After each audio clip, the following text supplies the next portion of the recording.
Welcome to the Marginally Geeky Show. I'm your host for the evening, Eugene Stevens. Tonight, I'm joined by my buddies Sean and Ray. Sorry, I just thought if Nice. you're watching the video version, you're getting a treat. Anyway, I just had to throw that on there. All right. So anyway, it is episode number 75, ladies and gentlemen. We were just talking before the show. We've been doing this for over 6 years. Like we've skipped a couple of months. I'm close. I bet we're closer to 7 than we are 6, to be honest with you. But anyway, I may have to go back to when the first episode was. But tonight's episode is episode number 75. We are discussing number one in customer service: The Complete Adventures of Tom Stranger by Larry Correia. Correia. Okay. You know what? Yeah. His The name's right in vocalization the... threw me off during the actual book because he refers to himself, and I'm just like, I forgot about his last name. I was just like, why Korea? And I was just like, oh, that's why. Never mind. So, Oh, yeah. Totally makes it work. Yeah. So, Sean, this was your book. Why did you pick this book? So this particular book is kind of an omnibus of 5 stories. Think so. The first is The Adventures of Tom Stranger, Interdimensional Insurance Agent. Mm-hmm. It was an Audible original, and it was one of the freebies that came up. And then I kind of hummed and hawed, and it was the jacket art on Audible that kind of got my eye, and then the title, and then it was narrated by Adam Baldwin. And I'm like, holy crap. Yeah, I am so down for this. So listened to it, and then he had released a second one at the time too, A Murder of Manatees. So I grabbed it, and I re-listened to both of those several times, and then this omnibus came out, and it had 3 additional stories to it. So that's a little bit more listening, so I was like, yeah, I want to pick that one for my choice. Nice. So what this is like he said, this is an omnibus of 5 different stories. They're, I guess, kind of connected. I mean, it's the same characters over and over again, and we have other sub characters that keep coming back. So it's, there is continuity in between the stories. But essentially, there's, in this universe there are multiple dimensions, and sometimes monsters or demons or manatees or whatever will cross over to another dimension and raise hell on your planet, or different, something going on in your dimension. And when that happens, as long as you're insured, the insurance agents show up and make things better. Sometimes it may just be a payment. Sometimes they have to fight off the bad guys and save your entire universe. So the book follows the adventures of Tom Stranger. He is the number one interdimensional insurance agent, and his new protege, Jimmy the intern. Yeah, the intern. And so that's the crux of the story. So I guess we'll go ahead and start in with some of our usual questions here. Starting off, what was your favorite part of the book, Sean? This book, and when I say the book, I'm going to say all 5 of them combined, just for this. It had so many laugh out loud moments in it. Some of the characters, most of the characters are just so insanely over the top. And it's just hilarious to listen to.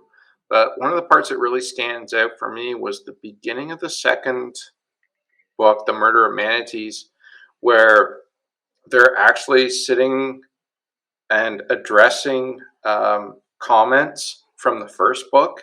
So it's Larry Correia actually addressing comments, because it's kind of like it was written in like the office style, so people following him around his day and kind of thing.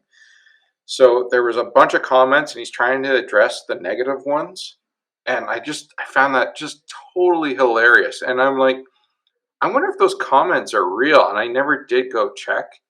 They could be real Audible comments. I would bet. And yeah, just the way this was written, it was probably real. But the way Tom Stranger addresses them, like the negative ones, he's assuming they're jokes because they're like so stupid. Like, oh, wait, you offended someone? Well, how? Kind of thing. Or he thinks the biggest offense was to the dolphins. Hmm. Like it just really stood out in my mind. Like there's a lot of spots in this book that stand out, but that one I really enjoyed listening to it. That part reminded me of which book was it? I want to say it was book 5 of the Wizard Magic 2.0 series, where literally at one point one of the characters makes the comment is like, "Yeah, it's not like the last thing that happened had no point to it, and he just wandered around. There was no character development or anything like that." I personally liked the book, but I know a lot of people kind of felt that way, and just the fact that he just openly said it, I thought it was hilarious that he was just like, "Yeah, so this is what people thought, but you know what? Oh well, we're moving on." So yeah, I kind of felt the same way when I was reading that part. Um, I'm trying I'm trying to think of a specific because it's been a while. We are definitely late with this episode. There's been a lot of stuff going on. So it's been a few weeks since I finished the book. There was something the last book where he's dealing with the Four Horsemen. I liked that a lot. I thought that was That fun. was the fourth book, Was that the fourth book? Okay. Apocalypse Cow, Yeah. Apocalypse Cow. Yeah, that's it. I liked his dealing, and I liked how the Four Horsemen assumed different modern personalities. I thought that was hilarious. Yeah. Um, but yeah, that was probably my favorite part of the book was just him dealing with them, and then he just kind of like shoos them. 3 of the 4 he just like totally dismisses. No problem. It's the last one's like, well, I knew it was always going to be you and me. So, Yeah. but yeah, I enjoyed that part. So, Ray. I think the arbitration is kind of a scene that I see, right? Just sitting down and having an arbitration, like chaos all around, and being like, hey, we're going to sit down and have an arbitration to make sure we figure this. Like that's that I love the idea of that. So That was fun. Least favorite part of the book, Sean. I enjoyed this whole book. There wasn't really a slow moment in it, which I usually, if I, every book, there's usually something that slows it down or seems to bog it down. But this book, it was bam, bam, bam, bam, bam. So I liked everything about this book. Ray. it was too chaotic for me, and I returned it. Really? Oh, man. Yeah, I just the humor. I don't know what it was for me. It just didn't resonate with me, and it was just one of those ones that I was like, I couldn't get into it, and I don't know what it was. Maybe it was because it was like story after story after story after story, where I'd rather have had a full thing, or I maybe it was some of the political stuff that they were getting into. I'm not sure, but it was just there was times where I got pulled out of the story, where it was like I didn't enjoy.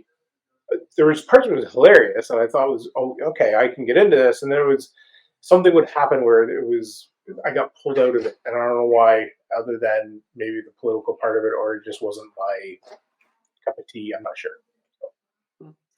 I definitely fall somewhere in between both of you. I think I enjoyed it more than Ray. I definitely didn't enjoy it as much as Sean, though. Um, I did enjoy the book overall. I do feel like, and I don't know, maybe it is some of the political humor, but it's just part of it was he did do a fairly decent job at making fun of both sides of the political spectrum. That being said, some of it just like and I understand the whole thing of like Saturday Night Live and like older type comedy, a joke every 15 every 30 seconds or whatever, and they don't expect every one of them to land. Like that's part of the math of that type of humor is that you might only land a really good joke every 3 or 4 jokes, and they're acceptable with that.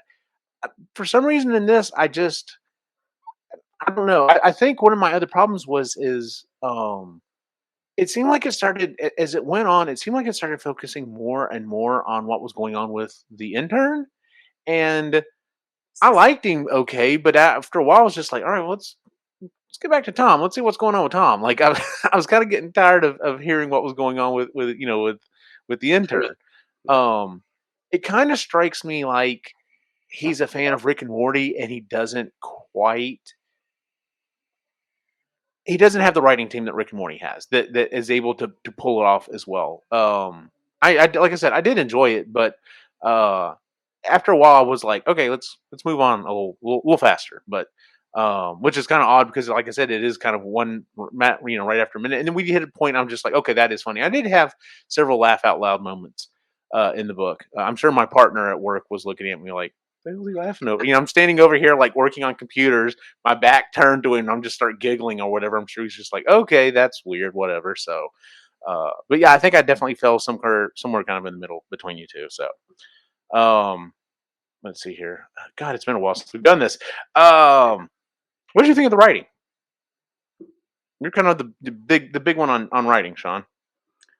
Um, I don't know how I would be able to read this, like if it were in an actual book form. Oh, I 'Cause, agree. but like I said, this one was, I believe, commissioned for Audible Mm-hmm. specifically. So I don't even know if this is in paperback. The style itself is it's compact. It's how many jokes? I think you had it right. The Saturday Night Live thing. Let's just how many jokes can I get in a sentence? Mm-hmm. Kind of thing. Now I've listened to it a few times, so and it's one of those things where when I re-listen to it, I'll I'll hit on something else. Like it was funny this way one time. Oh, it's funny this way a second time, kind of thing. And he's pretty good for that. I think one of the big differences with me listening to it, as opposed to some others, I'm apolitical. Like I know he's making fun of like a lot of different political systems, and he's like some of them are a little more subtle than others, but I don't care because I think the whole political system, every political system we have, is a joke. So this was right up my alley. I was a little hurt by the Canadian jokes. He did he did go after Justin Trudeau pretty good, but you know what? That's fine too because Yeah. Trudeau can be an idiot. So, I, but it wasn't just he wasn't targeting people. He was like using a weapon of mass destruction and Yes. targeting everyone. You know what? If you're gonna do that, go for it. And he went balls out doing that, and I enjoyed that. And that style carried on in all of his books. Like everyone was fair game. Cool. I'm good with that. So, I did enjoy the rapid jokes. I did enjoy the writing style, and I enjoyed the political humor because he kept sliding it in there whenever he could. Yeah. So yeah, Ray, on the writing? um, I just don't think it was my. It didn't resonate with me personally, right? So, um, I don't know. It was. I don't mind political jokes. I don't mind. I think for me, it was the amount that it was like throwing so much shit against the wall to see what was going to stick, and I was like, just okay, I get it already. I don't know. That was just again my own take on it, but I certainly wasn't offended by the book in any by any means. Like but it just didn't. Yeah, it just didn't resonate. Um, I think the writing was fine. I'm like you, Sean. I can't imagine. Number one, I don't think it would hit anywhere near as well if you just read it instead of. Okay, I yeah. totally forgot to close the door, so hold on one second. Now the TV's blaring. Just one second. So, like I was saying, I don't think this book would hit as well if you were trying to read it. I think it does much better listening to it, and the voice acting is fantastic. I know we'll get to that here in a second, but that definitely helps keep it going because with the humor, it would. I just don't think it would do very well. Just reading it, line by line, Yeah. like a normal book. Um, would you read another book by the author? So have you read any of this author's other books? No, I haven't. I honestly, I didn't even know he had written other books. Mm-hmm. However, I was looking at it, and he's been writing since. Looks like the first one was 2009. The So he's been doing this for a while. Monster Hunter series. Like he typically writes like werewolves and vampire hunting kind of thing. So he's got a few series out. Um, this Tom Stranger was kind of an offshoot, like just something totally different for him. Mm-hmm. So, but it's like more than 1930s era kind of thing with that kind of hunting. That could be fun. So I'm actually now that I know, I'm like, oh, geez, maybe I might look into one of those and start it out because like one series is like 6 books and like there's quite a bit out there. So Mm-hmm. I'm willing to, try it out. Let me know if you do try it out and you like it. Let me know because I'd definitely check into it because, like I said, it's especially that. I mean, that sounds fun. Just monster hunting and like that time period. That sounds like a fun Yeah. romp to me. So It's. I don't think it's anything like what the Tom Stranger series was. It's probably not. Well, guarantee it's not going to be that rapid fire joke after joke after joke. Mhm. I think this was more kind of a relief valve for him more than anything else. But yeah, Well, he says at one point when they're talking about Dunny, he said maybe was it an interview or was it actually part of the book where he talks about how literally like his friend read a yeah, sign wrong or something like that and said it was supposed to be Tom something and he said Tom Stranger and he was like, well, that sounds like it would be something kind of yeah, really out there, and that's where he kind of had the genesis for the idea. So yeah, exactly. And it's a forward on one of the books. okay, yeah, I couldn't remember if it was in the actual part when he was talking to the author. I couldn't remember if he just flat out said it, but anyway. Ray, would you read anything else by the author? Not intentionally. If you guys told me that the other ones were different than this style, then I would give them a chance. But if it's anything like this, then I wouldn't be interested. So Fair enough. All right, let's see here. Sorry, my phone keeps locking up on me. We're gonna skip that one. That one. Do you have any lingering questions? This one wraps them up pretty good. I think, like, especially the way Ray was talking, where it seemed like too much. Mm-hmm. You got to keep in mind, unlike the other, well, except that stupid tree book, this was an omnibus. It was 5 separate stories, right? If I just instead done the Tom Stranger interdimensional insurance agent, just that story that had a beginning and an end, probably would have been fine. Mm-hmm. Except this one was 5 stories that mingled so much that it almost seemed like a huge book. Right. So I think if I just selected that first one, Ray might have liked it a little bit more rather than all 5 put together. It might have been a little bit less confusing, that kind of thing. And that's how I was introduced to it, because I did that story first, Mm-hmm. and then like, oh, that was really good. And then I found another one, read it, and then that was it for several years before I realized they had this omnibus with 3 additional stories. I figure I'd just give you the full experience, but maybe that was a mistake. I just remembered, what is the name of the weapon? Oh, the combat wombat. Combat wombat. I don't know. Just something about that cracked me up. So Yeah, actually, you messaged me about that. yeah, The combat wombat. I was just like, it's just funny. It's just. Well, the other thing, so in the story, it actually talk about Larry Correia as the author, but in another dimension, he's like the international lord of hate kind of thing and all that. But Mm-hmm. they describe him as like Tony Soprano. Mm-hmm.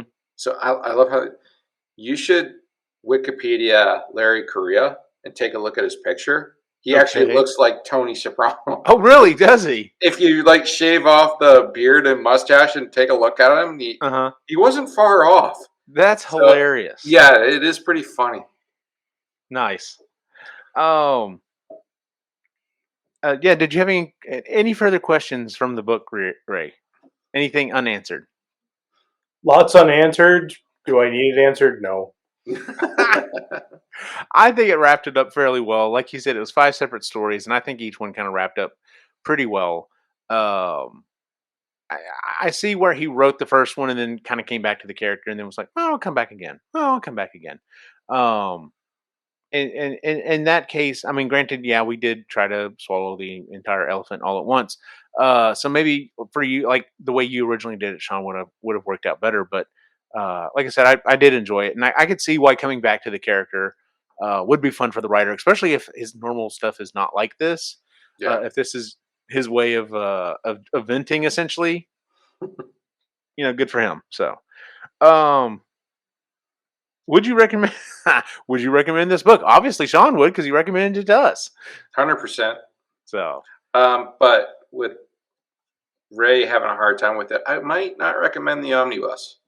I'd probably recommend the first story because remember, I got that for free. It was like, yeah, sure, audio. I'll try it out. It was the only good one in the freebie pile at that point. It was like going to a gas station and like looking through the old 8 tracks and like, oh, what's here? Oh, 1 cent gets you 5 kind of thing. And yeah. so I found this one and it was like, man, I just got hooked on it. So, Well, yeah, actually, before I answer, go on, Ray. Oh,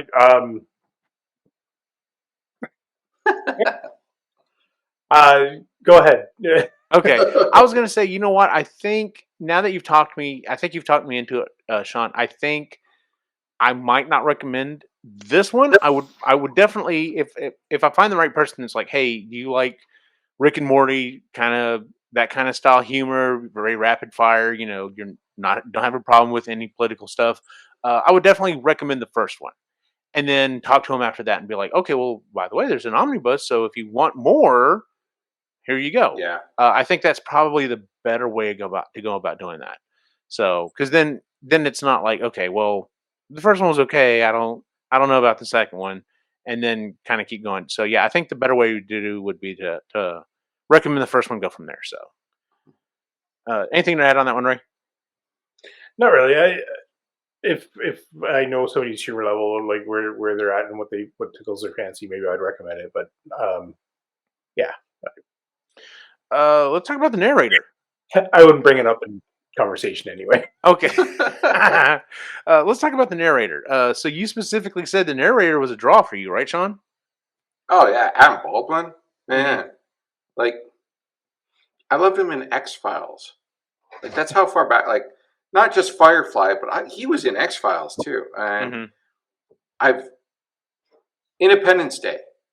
Like he had bit role in that too. Like I've always liked Adam Baldwin. And then when I didn't realize he narrated anything. So when I saw, narrated by Adam Baldwin, and he like did such a fantastic job of like, there's so many different characters, and some of the characters I'm like, I totally forgot that it was Adam Baldwin.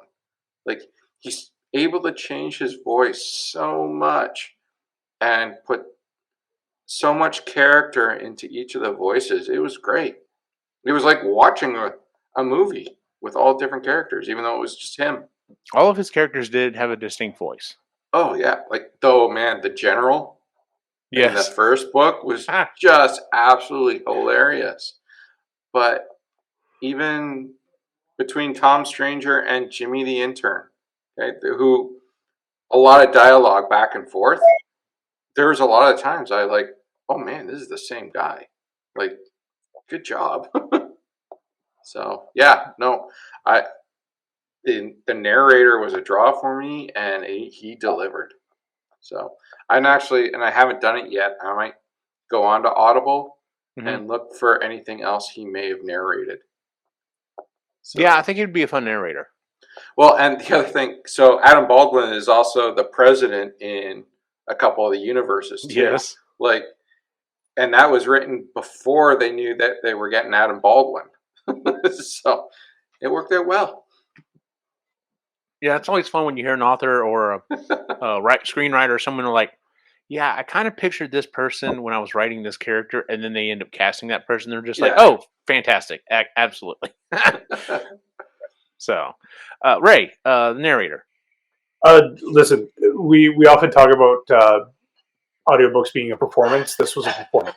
Yes. Mhm. He absolutely nailed it. It was fantastic. He created the world and absolutely drew you in with that. So that part of it, I absolutely understand. Like this was a performance piece for sure. Yeah. I was going to say, I'm recently reading or re-listening to Ready Player One, and it's Will Wheaton. And man, I would have loved to have heard somebody more like this perform Ready Player One, because it's hard for me to get into Ready Player One now. Reading the book is fine, but listening to Will Wheaton talk, it's just Will doing the reading to me, and it's not the same. So Yeah. That's what the difference between a performance and reading. I would have loved to see Adam Baldwin walk up to Will Wheaton, and then discuss audiobooks. And kid, you got a lot to learn. Right? Yeah. Don't get me wrong, I love Will Wheaton, but this is different. So Will Wheaton reading to me is different than this. This is a performance by an artist. So yeah, it's just different. I definitely enjoyed it. 100% enjoyed the narrator. I'm like you. I would be willing to go look to see what else he has done. And just like you said, Sean, I had no idea he was doing that. It's kind of fun when you find an actor that you're like, oh, I didn't know they narrated books, and then you're like, oh, wow, they really know how to narrate a book. And you're kind of drawn to that person, going forward. So, but yeah, the narration was great on this. So, I don't really have anything else to say. You pretty much said it. Like all of his characters are very distinct. There's no. I almost worry reading something else, because we run into this before with some of the books that we do read. When we read a different series by the same narrator, sometimes you get the flavor of another character in there, and you're just like, I don't know if I buy this character, because in the other character he was a goofball, and in this one he's the bad guy. Sometimes sometimes you get stuff like that to happen, but I don't know. We have to see. You have to find out if how many voices he's got inside of him. he can drag out. So, what themes, tropes did the book explore? Did it do a good job in doing so? That's a hard question for this. That is a hard question. It was political satire laced through it, the whole thing. But it wasn't it wasn't like trying to nail a specific trope. It was almost just like this roller coaster ride you're on. It's just like, all right, well, now we're going to this planet and this is happening, and all of a sudden, hey, a dimensional rip and these monsters came out, and it's all over the place. Oh yeah,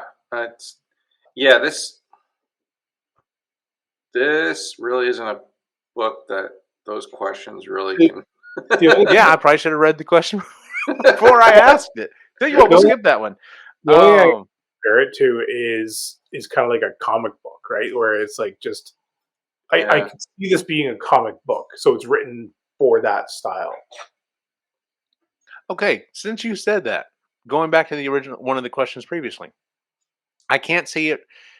I can't imagine trying to read it as like an actual book, but trying to read it as a graphic novel, on the other hand, that might be fun. Yeah. Because it would lend itself to that type of chaos. Yeah. With the right artist, of course. Yeah. Yes, absolutely. Yeah. I would absolutely love to see this as a TV series with the actual Chuck Norris and Adam Baldwin. Oh my God. I forgot about Chuck Norris being in this. Oh yeah. That was such a great scene. I can't see this being live action. This would have to be animated. Well, now because what's his name? Played Tony Soprano. Yeah. He's passed away. Yeah. Which kind of sucks. But get Larry Correia to do it.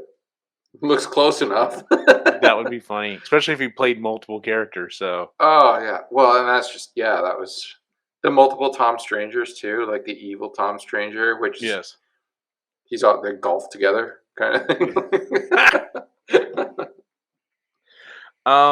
If you could ask the author anything, what would it be? When's the next one coming out? For me, anyway. These are, for me, because I've listened to them multiple times too. It's just like when I need to reset and it's not too long and I just want to laugh, I can throw this thing in and just, I know I'm going to laugh like every couple minutes. So, and that, if they have another one, and I think I prefer it if it was a little bit more Tom Stranger centric than Jimmy the Intern. And I didn't even think about that till you brought that up.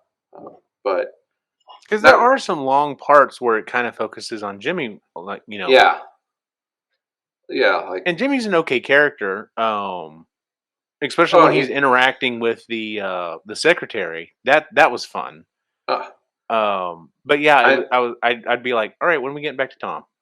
I think a good question would be, if you're casting this, who would you want Jimmy the Intern to be? Like he does a really good job of like he's pulling from real people like President Baldwin and stuff like that. So they're already cast. But who do you think Jimmy the Intern should be? That would be a pretty good question. I have no idea. I don't either. Yeah, I'm sitting here thinking. I'm just like,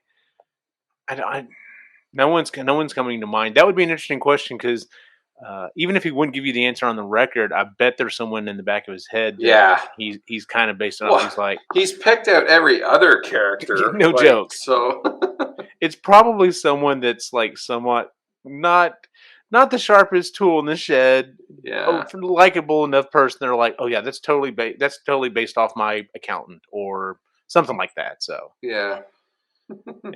Ray, any questions you have for the author? Is he okay? Like, yeah. No. I'm trying to think if I really had one. I like your question. I'd almost. Sorry, I do. I'd almost want to keep asking more questions about casting. Like if you were going to do a live action version of this, who would he cast in some of the other roles? Right? I think there's one that I would ask, and this might buy me into getting into it. Can we make it a series with the Muppets?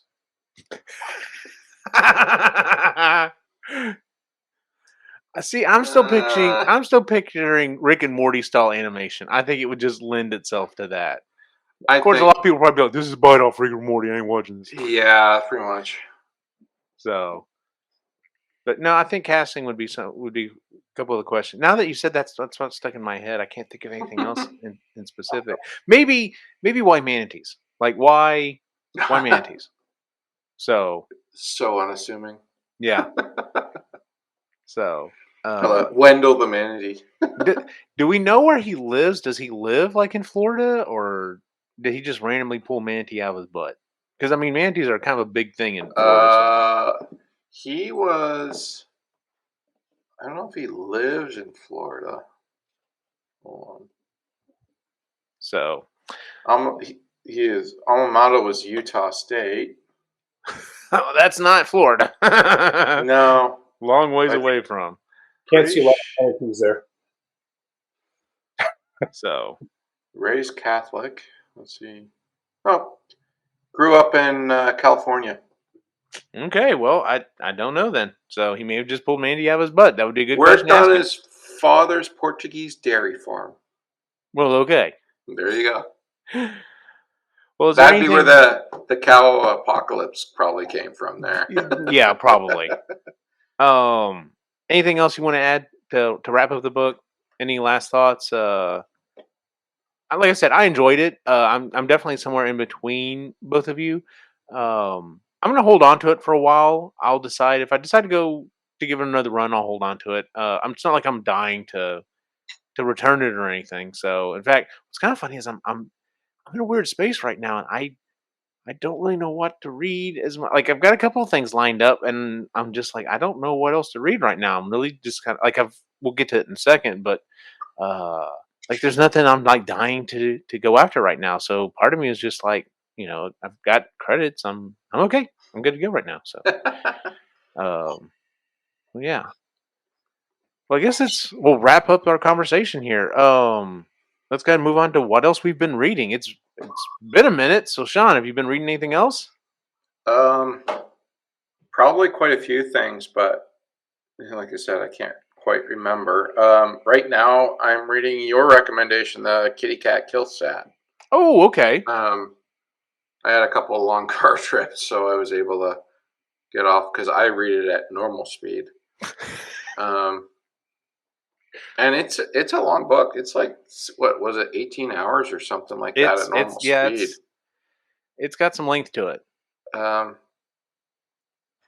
am enjoying it, but I don't know if I'll read it again. Just it's kind of all over the map. I'm not big on the writing style.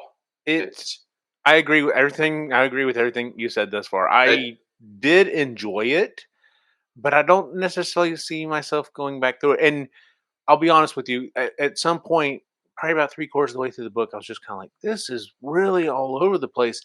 And then it kind of starts looping back in on itself and starts tightening back up. And the ending I was okay with. The ending I was like, All right, okay, well, this was fine. I'm about 3/4 of the way through it, and it's I think the writing style is cat. Like It kind of seems that it's way. like you're following along one story, and then all of a sudden, totally talking about something else, and I assume you know everything I'm talking about, and then it jumps back. And Yep. like, man, after several hours, that's getting old. And see, I almost wonder, is it genius that she's writing it that way like a Well, cat? Or is it just she's not that great a writer? if the story was only like 5 or 6 hours long, then yeah, sure. But like 17 hours of that, holy crap! Anyway, it's a lot. so I'm not quite done it yet.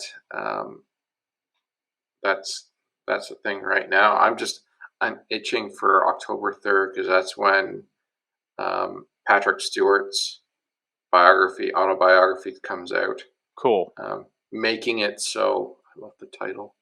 Oh, But yes, that's fantastic. yeah, pre-order. I got it pre-ordered already, so we'll see how that goes. But yeah, Nice. Ray, what else you been reading?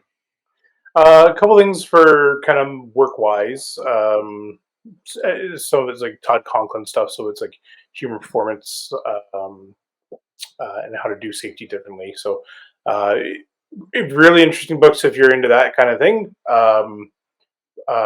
So one's called Five Principles of Human Performance, and the other one's How to Do Safety Differently. So with that one, he wrote with Sidney Decker. Kind of a good spin on maybe how to look at safety incidents differently, and and it's stop blaming your workers, basically, which is fantastic. So other than that, re-listening to Ready Player One. We've also re-listened to some Harry Potter stuff. Trying to get into just get back into some. I think I even listened to a Bobiverse book there at one point too. So yeah, just trying to set it back because is it Jen's book next? Yes. Yeah. So God, what one's that one? I got that. I'll talk about it here in just a second. You have an American Audible account, Sean. I think it was free for me. Oh, well. Yeah, it was not free. It was in Canada. Sorry, Canada. It is free. Although I think it was $5 if you wanted to pay for it. So I just have a feeling I'm returning it. Sorry, yeah, Jen.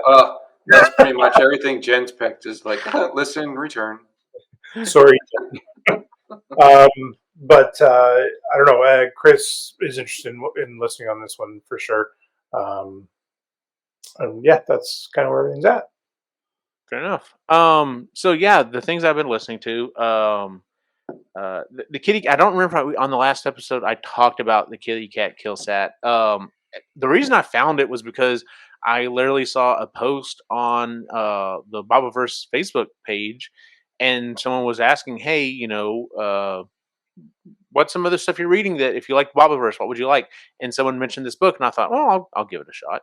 As long as you haven't returned anything in a while or returned too many things, that's the nice thing about Audible. You can read it and be like, "No, this one for me," and they're like, "Cool, sure. What else you want?"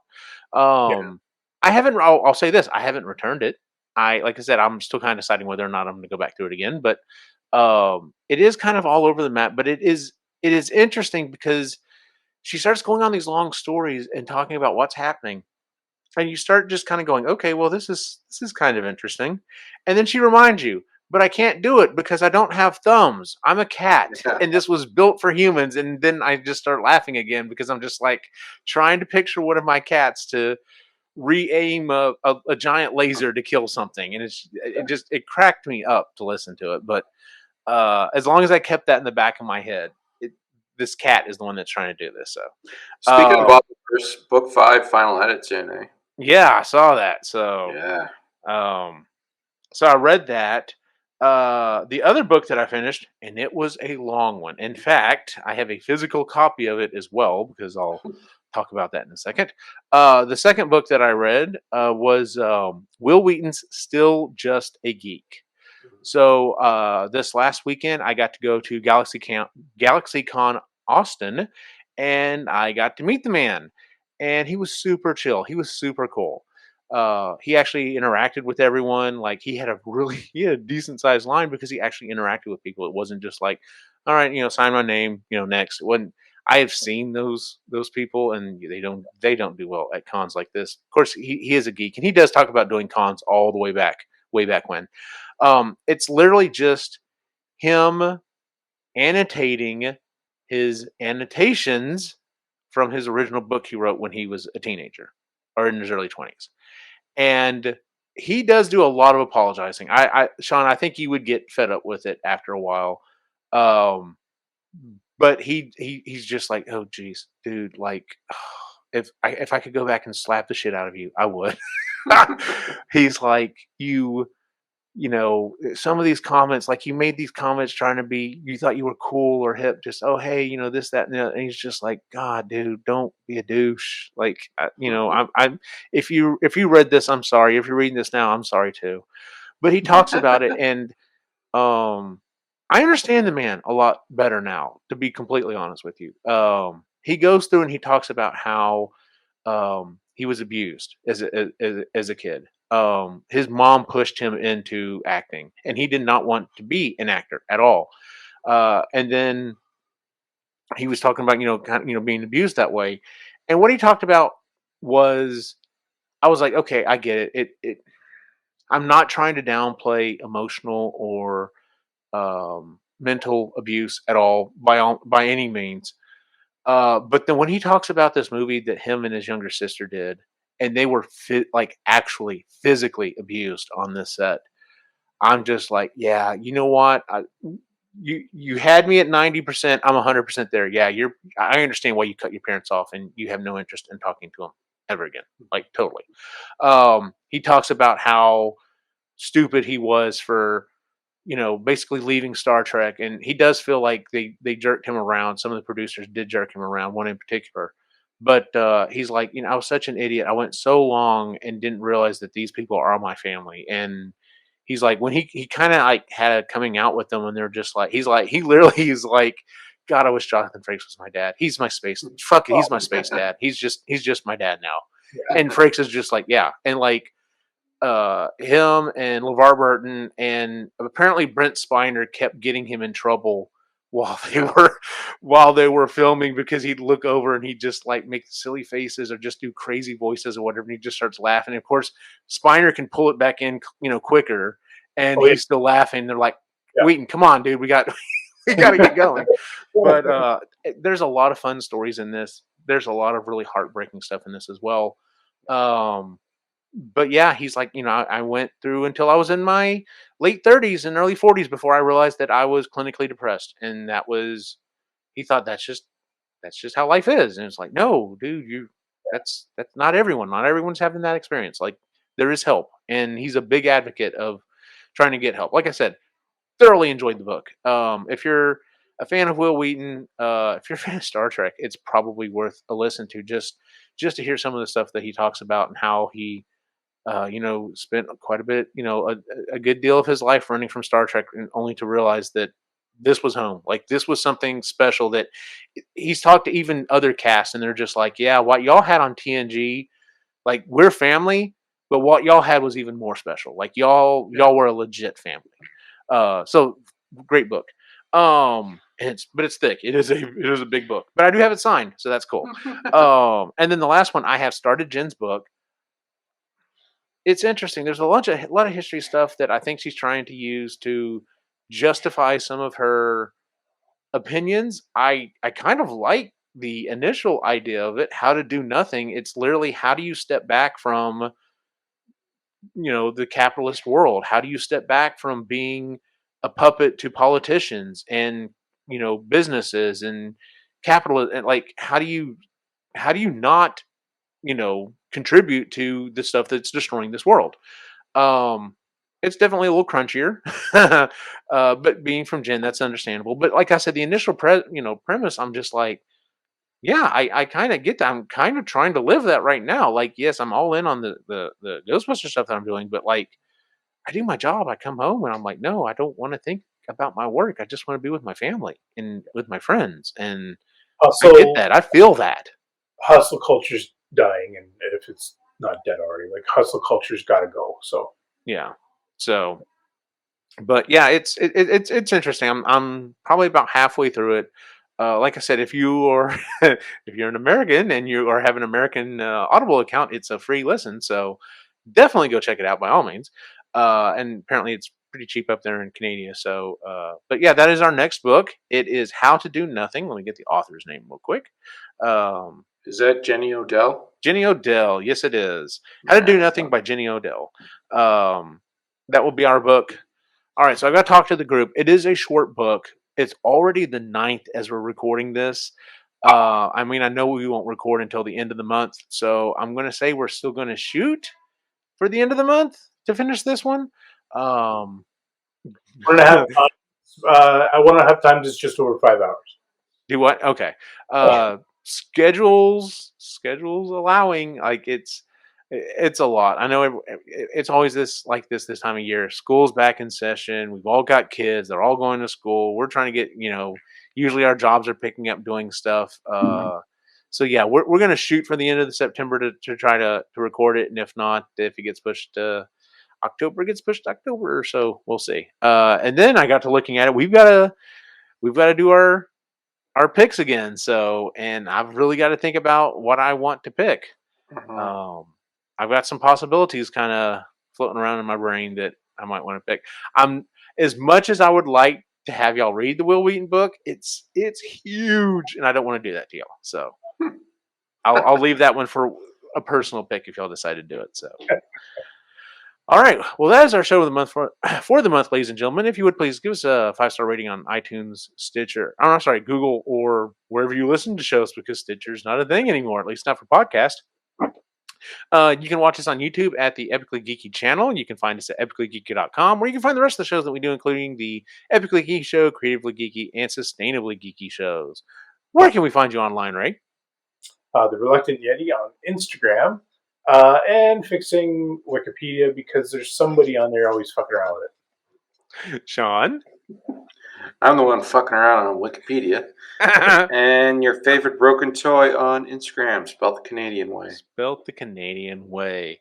As always, you can follow my individual wacky adventure online at Optimachine on Facebook, Instagram, and Twitter. I am posting more because I figured out how to auto share whatever's on the Austin Ghostbusters feed with mine, because I got tired of posting all these cool pictures of me doing these cool things at events, and then having to repost on my account. I was just like, oh no, I can click this button and now it automatically shares, so I'm good to go. So, or you can just go check out the Awesome Ghostbusters channel, or page, because you pretty much find me there doing that's pretty much what I do right now. So anyway, for everyone on the site, have a good night.